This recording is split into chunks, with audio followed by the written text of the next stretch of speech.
Caesarean section delivery पर dieting करूछंती कि जदि हाँ तेबे होई जातु सावधान। हाँ दर्शक बंधु, सिजेरियन सेक्शन डेलीवरी पर अनेक महिला निजर ओजन कमाइबा पई डाइटिंग आरंभ कर देई थांती, किंतु मने रखंतु एहा आपनको स्वास्थ्य पई खराब होई पारे। काहेकि ना सी सेक्शन पर खाद्य प्रोटीन एवं विटामिन अंतर्भुक्त करने गुरुत्वपूर्ण, कारण प्रसव पर महिला शरीर दुर्बल हो जाए। शिशु को स्तन्यपान कराइबा एक भल खाद्य आवश्यक। तेणु डाइटिंग करने द्वारा शरीर में रक्तहीनता और थकापण भली समस्या देखा देता है। तेणु सिजेरियन सेक्शन प्राय 6 मास पर्यंत डाइटिंग आदौ करंतु नाही। 6 मास परे ही आपण ओजन ह्रास योजना करबा उचित अटे।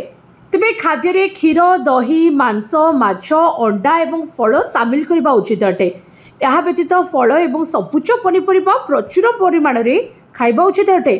प्रसव पर शरीर में विटामिन सी और कैल्शियम बहुत आवश्यक थाए। किंतु मने रखंतु सी सेक्शन डेलीवरी पर महिला माने फास्टफुड एवं पिज्जा, बर्गर, चाउमिन भली जंक फूड ठारू दूरे रहबा उचित अटे और रिफाइन मैदारू तैयारी अन्य जिनिस खाइबा ठारू मध्य दूरे रहबा उचित अटे। से भली प्रसव पर अति कम 6 मास पर्यंत भारी व्यायाम करबा ठारू दूरे रुहंतु। केवल हल्का चलवा, दौड़ेबा, भूल अधिक व्यायाम करंतु नहीं।